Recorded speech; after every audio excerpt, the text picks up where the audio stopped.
Okay, I have four more stories here.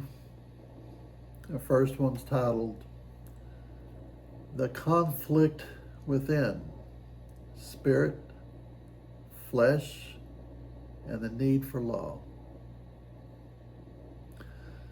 We'll start off with the Bible verse, Galatians 5, verses 22-23 says, But the fruit of the Spirit is love, joy, peace, forbearance, kindness, goodness, faithfulness, gentleness, and self-control. Against such things there is no law. You think about this. There's no laws concerning these fruits of the Spirit. What are the opposite of these fruits? We got love. What's the opposite of love? It's hate. Joy. The opposite is sadness. Peace. War. Forbearance. Impatience. Goodness. Meanness. Faithfulness. Opposite is disloyalty. Gentleness. The opposite is roughness. You got self-control. You got agitation. What choices of those above that I just mentioned should you make for yourself? Then you got the desires of the flesh. Galatians 5:19-21. The acts of the flesh are obvious. Sexual immorality, impurity, debauchery, idolatry and witchcraft, hatred, discord, jealousy, fits of rage, selfish ambition, dissensions, factions, and envy, drunkenness, orgies, and the like. That's quite a list. And then you got Galatians 5, verse 17 says, For the flesh desires what is contrary to the Spirit,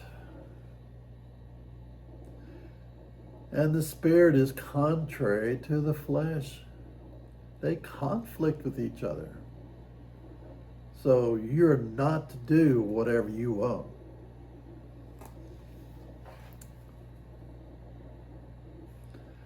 And governments create laws to protect the citizens.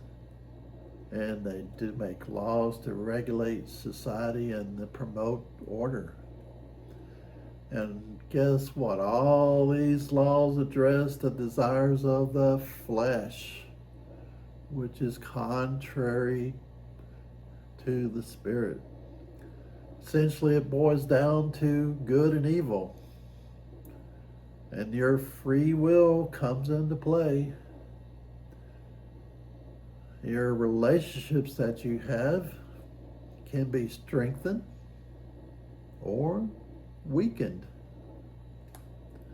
based on your free will, the choices you make. And what choices you make matter. Do you face life with a smile? Does your smile start with this ripple effect? The ripple effect, I think we talk about later. You know, put a stone into a pond, you get this ripple. So what's your reaction? You know, you smile, makes the next person feel better. It causes this ripple effect. And then we have another story. It's called One Mind, Two Hearts, Our Telepathic Bond. You've heard this. I bet you can guess where you heard this from. my mind to your mind, your thoughts to my thoughts. Our minds are merging. Our minds are one.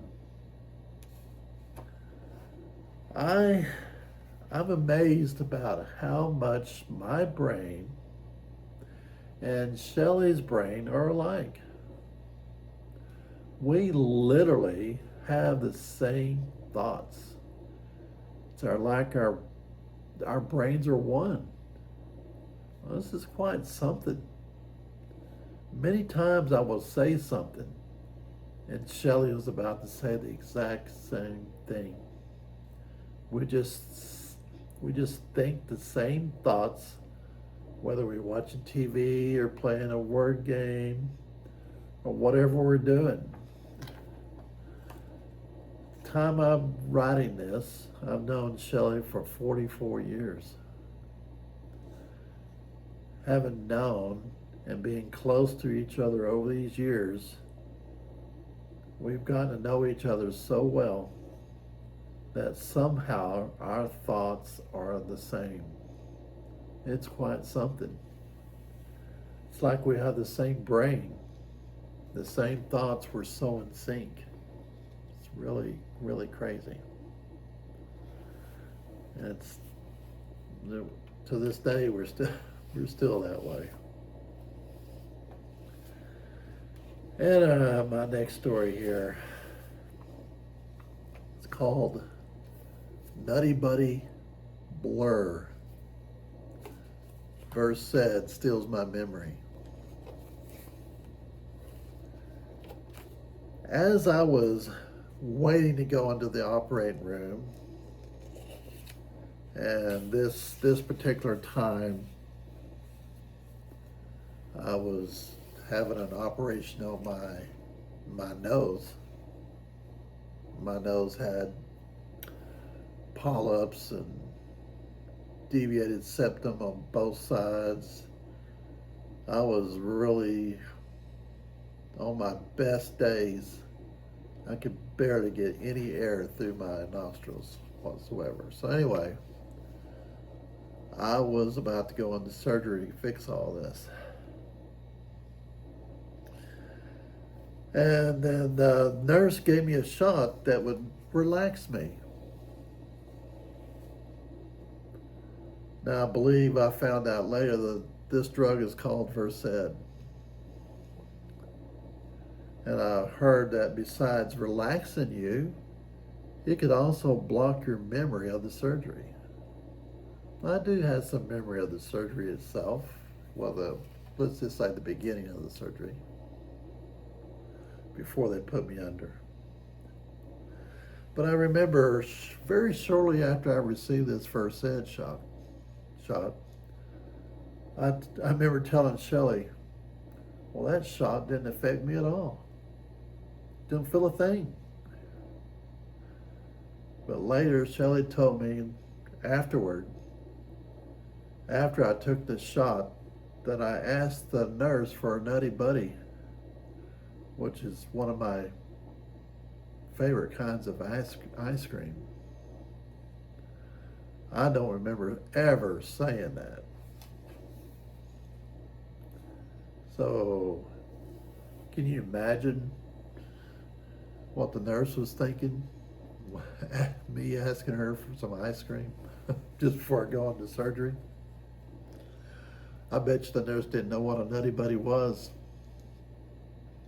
I bet you most people don't know what a Nutty Buddy is. But I like Nutty Buddies. My next story is called The Road That Danced from Too Little Sleep. Now, I recall a couple of occasions to where I decided to start to travel, to go out of town late at night. Now, I've stayed up all day long. Now it's nighttime. And I decided, well, this is a good time to travel. I'm going to go to Dallas. I'm going to go to Dallas. So I'm going from Odessa to Dallas after I stayed up all day. and it's late at night, I'm going to start going.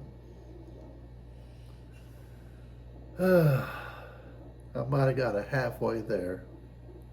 I got so tired I had to pull over and get a couple of hours sleep. I couldn't drive anymore.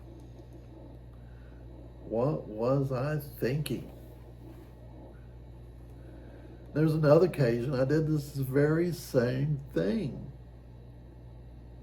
Stayed up all day and late at night decided, hey, I'm going to leave now and go to my parents' house in Marble Falls. Yet again, made the same kind of stupid decision. On this trip, I almost made it. But I got to the point I stopped and I got out of my car. I was so tired. It looked like the road was jumping all over the place. My mind was so messed up. I was so tired. When I did get to my parents' place that morning, I was so tired that I slept a good part of the day. When you're tired, you try all kinds of things to stay awake, you know. Play the radio, try to sing along, roll the window down to get a little air flowing, keep you going, or even just slap yourself to keep awake. These suggestions are not good ideas to stay awake as you drive. But I did those things. It makes me wonder why I try these things, why I make these decisions to start off on a long trip when no way I'm going to make it. Anyway, that's the end of these stories.